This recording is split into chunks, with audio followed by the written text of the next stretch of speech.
What if I told you that some of the most profitable trees in America are not the ones most people plant?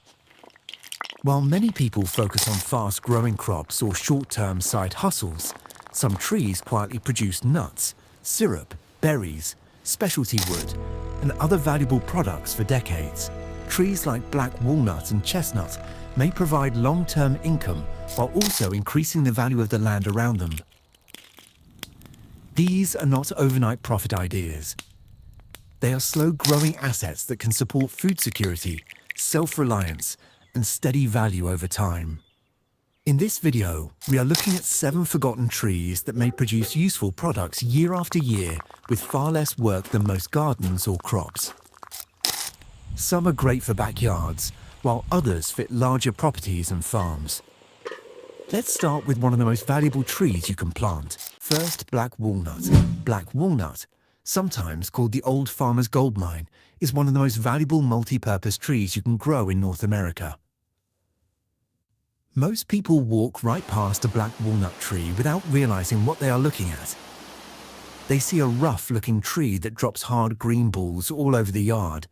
But if you know what you have, that one tree may provide food, wood, natural dye, and long-term value for decades. Years ago, black walnut trees were common around old farms, fence lines, barns, and country roads. Families planted them because they offered shade in the summer, strong wood for building, and nuts that could be stored and used through the winter. Older generations often cracked black walnuts by hand and used them in cakes, cookies, breads, and holiday recipes. The flavor is stronger and richer than the walnuts most people buy in stores today. In many rural communities, black walnut wood was considered one of the most prized materials a farmer could have on the property. If a family had a few mature walnut trees, they knew those trees could one day help pay for repairs, land, or even a child's education. Some people use the holes around the nuts to make dark natural dyes for cloth, baskets, and handmade crafts. Research suggests black walnuts contain healthy fats, antioxidants, magnesium, and other minerals that may support heart health and overall wellness. They are also rich in plant compounds that give them their deep flavor and strong aroma. Compared to common English walnuts, black walnuts are often considered more nutrient-dense and more flavorful. Now, black walnuts do come with a few challenges. The outer hull can stain your hands, clothes, driveway, and porch if you are not careful. If you harvest them, it is smart to wear gloves. The tree also produces a natural compound called juglone. Juglone may affect nearby plants, especially tomatoes, potatoes, peppers, and certain flowers. So if you plant black walnut, you need to think carefully about what will grow around it. Harvesting the nuts takes some work too. You have to remove the hull, let the nuts dry, and crack the shells, which are much harder than regular walnuts. But for many people, that effort is part of the appeal. It feels more connected to the old way of doing things when families worked with the land instead of expecting convenience from everything. One reason black walnut was forgotten is because modern yards became smaller and cleaner. People wanted trees that looked pretty, grew fast, and did not drop heavy nuts everywhere. Black walnuts can be messy. They take patience. They do not fit neatly into a manicured suburban lawn. But that is also what makes them so valuable now. Most people are not willing to think 20 or 30 years ahead. They want fast results. A black walnut tree asks you to think differently. It asks you to plant something today that may become more valuable every single year. For a backyard grower, a homesteader, or someone with a little extra land, black walnut may be one of the smartest long-term trees you can plant. It can feed you, shade you, provide useful products, and maybe one day become a valuable source of lumber.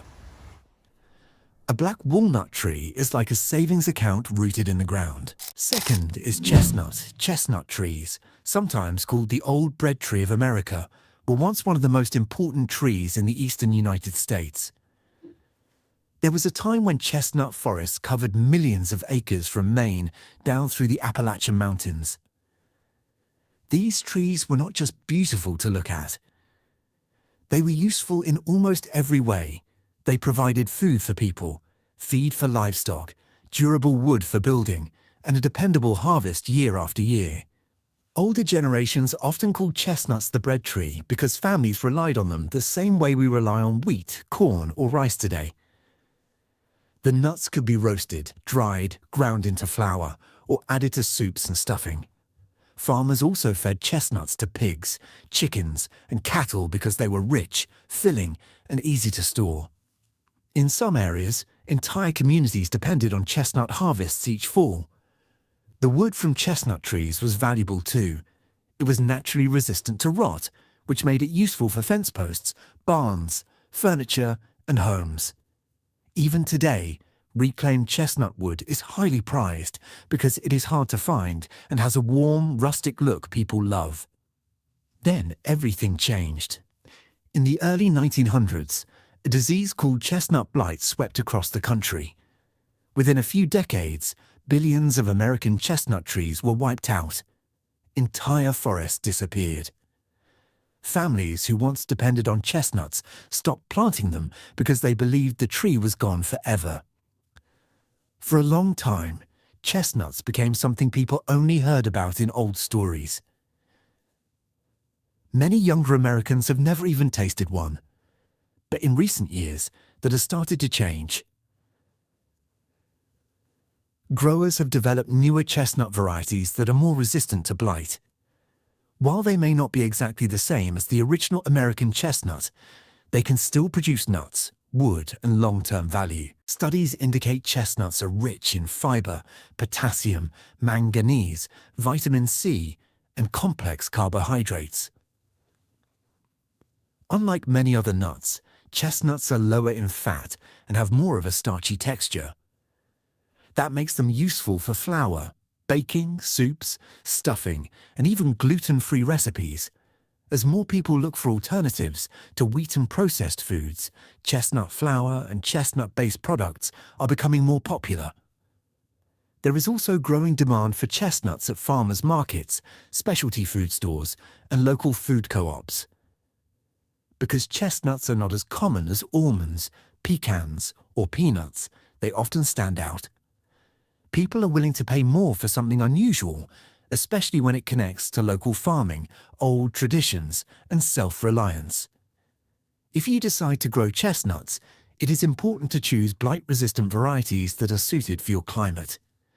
Chinese chestnuts and hybrid chestnuts are often better choices for modern growers because they are more likely to survive and produce healthy crops. Chestnuts also need proper preparation before eating. Most people roast them, boil them, or grind them into flour. Fresh chestnuts have a softer shell than many nuts, but they still need to be peeled and cooked carefully. Once prepared, they have a sweet, rich flavor that feels comforting and old-fashioned in the best possible way. One reason chestnuts were forgotten is simple. The original trees disappeared so completely that people stopped thinking about them. When a tree vanishes from the landscape, it slowly vanishes from memory too. Grocery stores stopped selling chestnuts regularly. Families stopped passing down chestnut recipes. Over time, people forgot how useful these trees once were, but now, chestnuts are making a quiet comeback. They offer food security, livestock feed, specialty crops, and long-term value from a tree that can live for generations. For someone with a little space and a little patience, chestnut may be one of the smartest forgotten trees to bring back.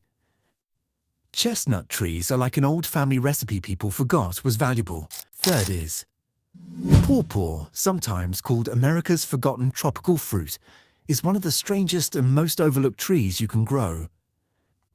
Even though it grows in many cooler parts of the United States, the fruit tastes like something you would expect from a tropical island. People often describe pawpaw as tasting like banana, mango, vanilla, and custard all mixed together. For many people, the first time they taste a ripe pawpaw is surprising.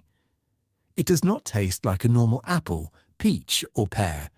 It is soft, creamy, and rich. Some people love it immediately. Others need time to get used to it. But once you understand how unusual and rare the fruit is, you start to see why it has become such a favorite among gardeners, homesteaders, and specialty growers. Long before grocery stores existed, Native American communities gathered pawpaw fruit every fall. The trees grew naturally along riverbanks, woodland edges, and shaded forest areas across much of the eastern United States. Early settlers also relied on pawpaw as a seasonal food source because it was free, filling, and easy to find in the wild. There are old stories about families collecting baskets of pawpaw fruit in late summer and early fall.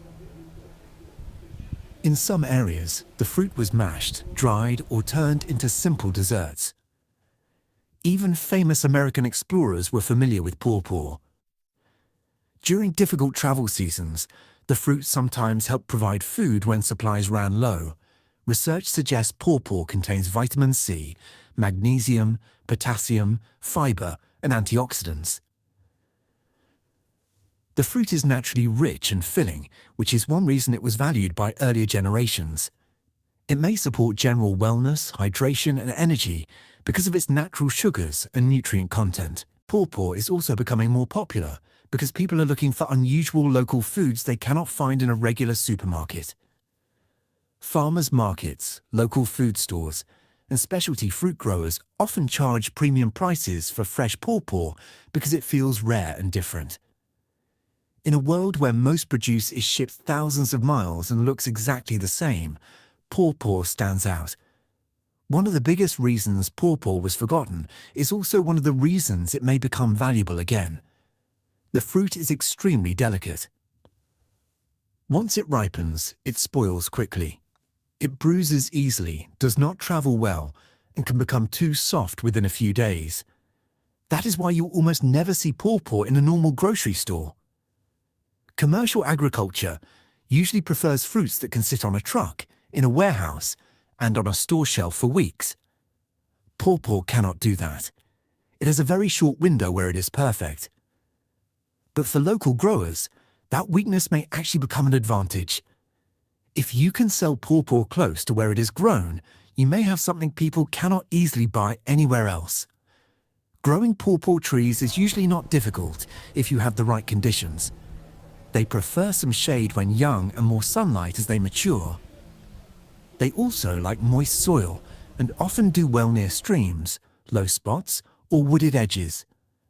Some varieties produce larger fruit than others, so choosing a good cultivar can make a big difference. There are a few things to keep in mind. Some people may be sensitive to pawpaw fruit, especially if they eat too much at one time. It is always smart to try a small amount first. The seeds and skin should not be eaten, and ripe fruit should be used quickly or frozen for later. For someone with a backyard, a small homestead, or a little extra land, pawpaw can be one of the most unique trees to grow. It offers something people cannot easily buy in stores, and that alone gives it value. Pawpaw is like hidden treasure growing in plain sight. Fourth one is sugar maple, sometimes called the sweet tree of the north. Is one of the most useful shade trees you can grow if you live in the right climate. Most people see a maple tree and think about bright fall colors, leaves in the yard, and a nice shady spot in summer. But a sugar maple can do much more than that. It can quietly produce sap every spring for decades, giving you one of the most valuable natural sweeteners in America. A mature sugar maple may provide sap year after year, once it reaches the right size. And unlike many crops that need to be replanted every season, a healthy maple tree may keep producing for generations. That means one tree planted today could still be giving value long after we are gone. Long before white sugar became cheap and common, Native American tribes were already collecting sap from maple trees. They discovered that when the weather shifted between freezing nights and warmer days, the sap inside the tree started to flow. They would collect that sap and boil it down into syrup or sugar. Early settlers learned the same skill and quickly realized how important maple syrup could be, especially in colder parts of the country where growing sugar crops was difficult. In some areas, maple syrup became one of the main sweeteners families used throughout the year. It was poured over food, added to recipes, traded with neighbors, and stored for later use. Maple sugar was especially valuable because it could last a long time without spoiling. Families often made enough during the spring season to carry them through the year. In many old communities, maple season was not just a farming task, it was part of life. People gathered together, boiled sap for hours, and turned it into something useful. Studies indicate maple syrup contains small amounts of minerals like manganese, calcium, zinc, and potassium. It also contains plant compounds and antioxidants that refined white sugar does not have. That does not mean maple syrup is a health food, but it may be a more natural option compared to heavily processed sweeteners. Demand for local maple syrup remains strong today. Many people are willing to pay more for syrup that comes from a local farm or small producer because they trust the quality and enjoy supporting traditional methods. Beyond syrup, there is also demand for maple sugar, maple candy, maple cream, and handmade gifts made from maple products. If you have several mature sugar maples on your property, there may be an opportunity to create side income with very little equipment.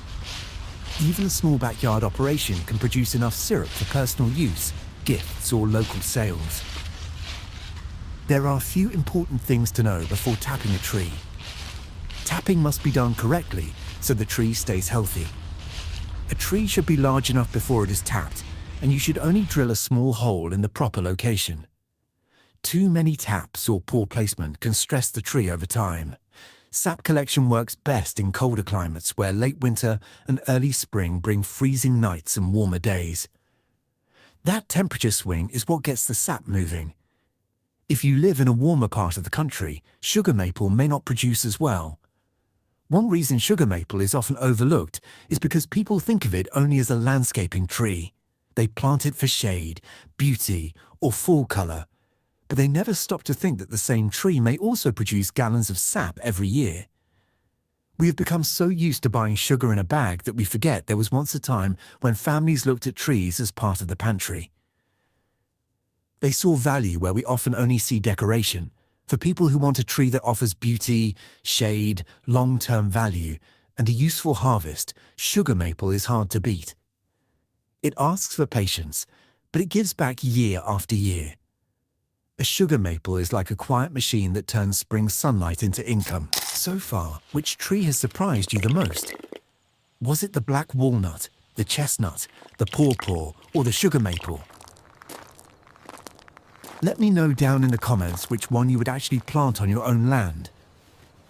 Would you rather grow a tree for food, valuable wood, maple syrup, or long-term income for the future?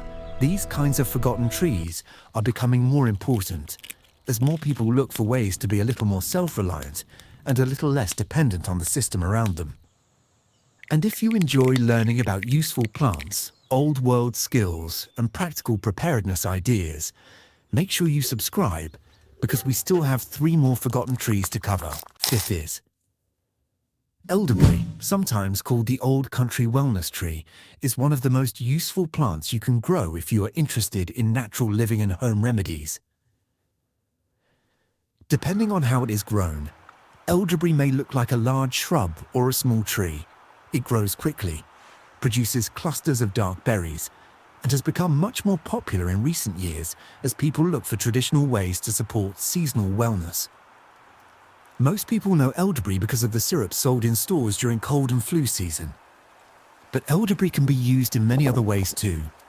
The berries are often turned into jams, teas, jellies, homemade syrups, baked goods, and dried wellness products. Some people even make elderberry vinegar, gummies, or herbal blends with it. Long before elderberry became popular in health stores, it was already being used in homes across Europe and North America. Families planted elderberry bushes near the house because they believed the plant was useful to have nearby. Older generations often gathered the berries at the end of summer and turned them into homemade syrups and preserves for the colder months ahead. In many old folk traditions, elderberry was seen as a protective plant. People believed it belonged near the home because it could provide both food and support during difficult seasons. It was common for grandmothers and older family members to keep dried elderberries in the pantry the same way we might keep soup or tea today. Research suggests elderberries contain antioxidants, anthocyanins, vitamin C, and plant compounds that may support seasonal wellness and immune health. The dark purple color of the berries comes from these powerful compounds.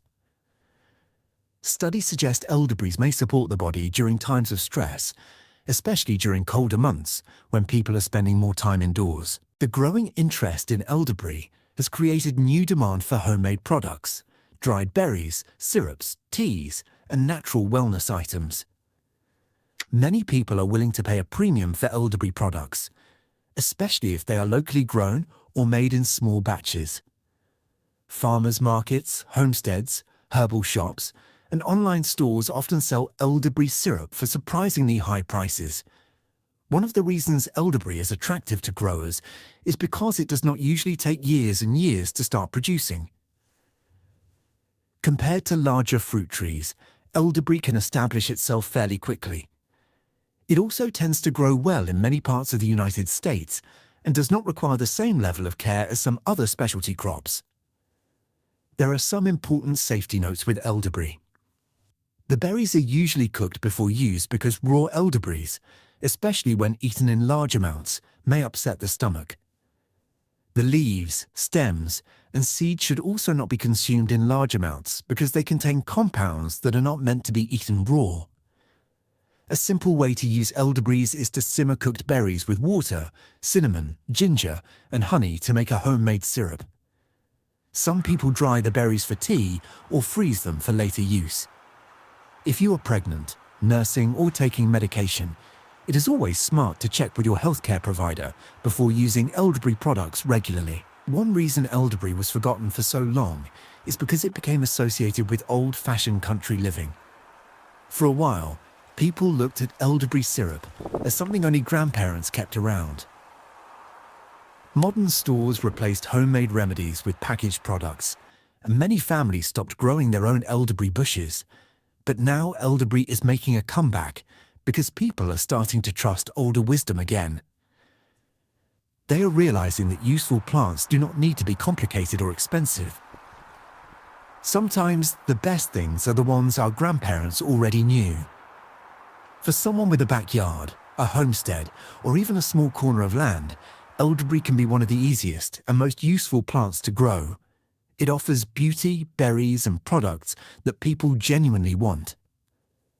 Elderberry is like the old country wisdom people laughed at until they needed it again.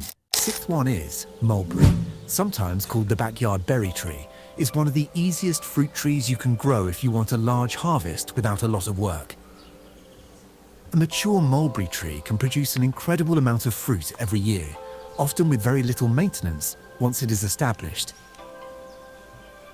Many people are shocked when they realize just how much fruit one tree can make. The berries can be eaten fresh right off the tree, dried like raisins, added to oatmeal, baked into pies, or turned into jams and syrups. Some people even freeze mulberries for smoothies or use them in homemade wine.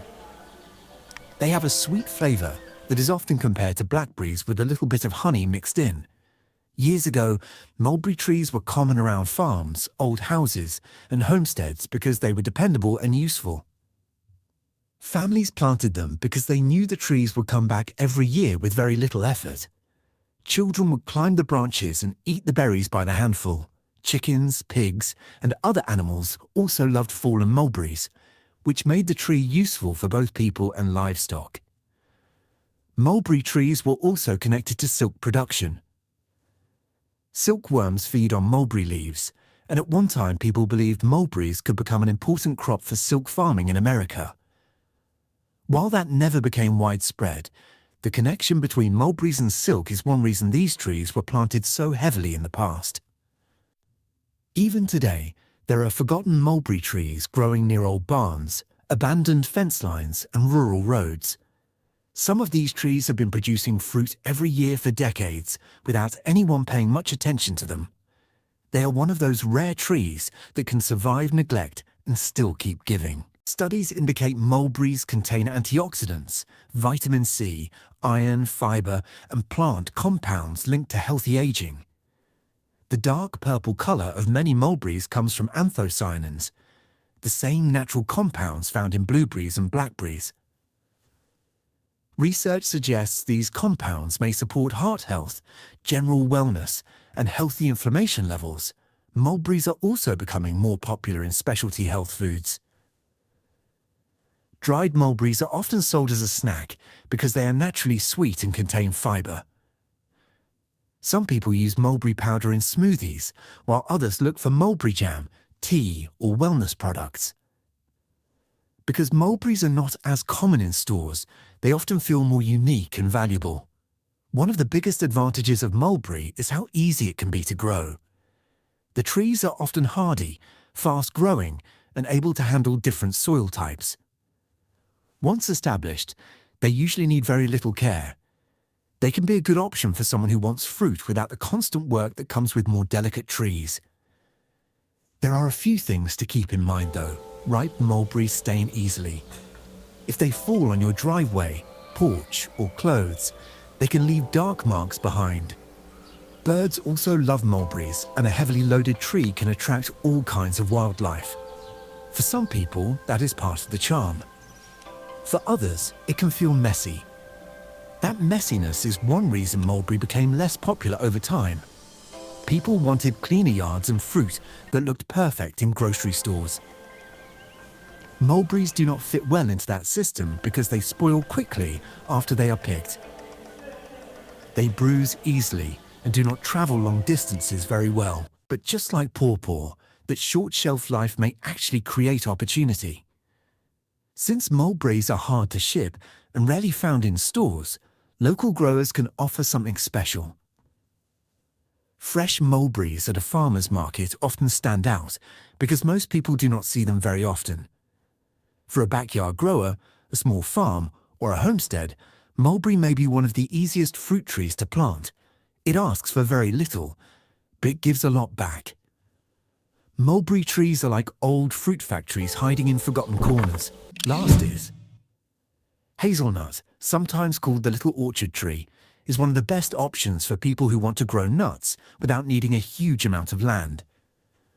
Unlike large walnut or pecan trees, hazelnuts can grow as small trees or large shrubs. That makes them a good fit for smaller backyards, homesteads, and modest pieces of land where space is limited.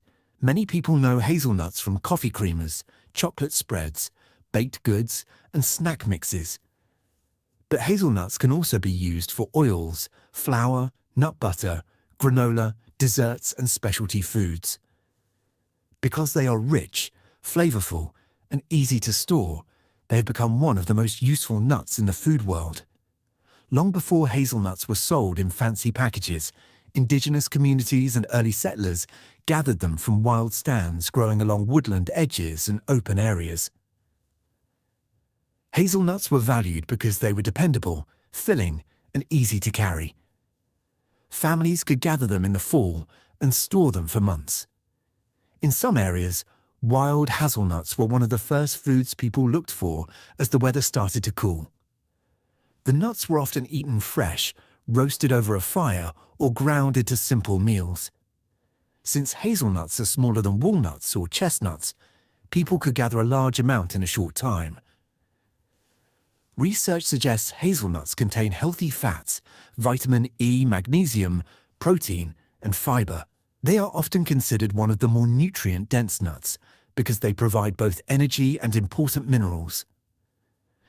Studies indicate that nuts like hazelnuts may support heart health and general wellness when eaten as part of a balanced diet. Hazelnuts are also becoming more valuable because demand for nut-based foods continues to grow. More people are looking for nut flours, plant-based foods, nut milks, coffee creamers, and natural snack options. Since hazelnuts are used in so many products, they have strong market potential for people who want to sell locally. One of the biggest advantages of hazelnuts is that they can fit into smaller spaces.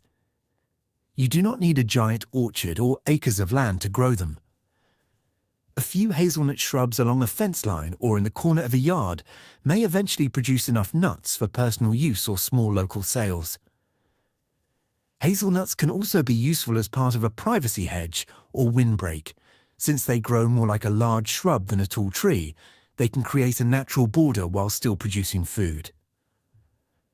That means they may serve more than one purpose at the same time. If you decide to grow hazelnuts, it is important to know that they usually produce better when you have more than one plant. Multiple plants improve pollination, which often leads to a larger harvest. Choosing varieties that work well together can make a big difference in how many nuts you get.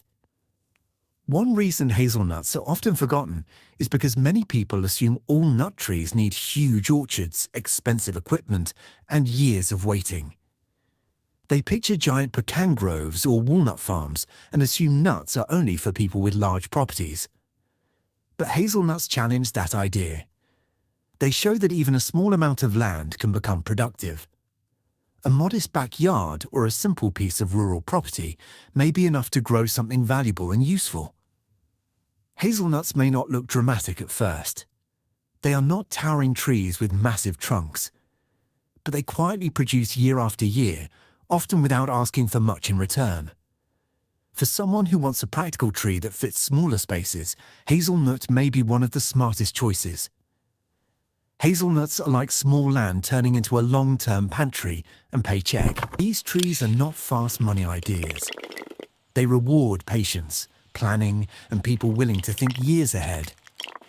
Even one productive tree can provide food, shade, privacy, side income, and something meaningful to pass on over time. The key is choosing the right tree for your climate, land, and goals. There is no perfect choice for everyone. If you enjoyed this video, like and subscribe for more forgotten plants, old world skills, and self-reliance ideas. Share it with someone who has land or dreams of building something that lasts. See you in the next one. Prices, yields, and profits can vary a lot depending on your climate, soil, location, tree health, local demand, and how long you are willing to wait. This video is for educational purposes only. Before planting anything, it is always smart to research what grows best in your area and choose trees that fit your land, weather, and long-term goals.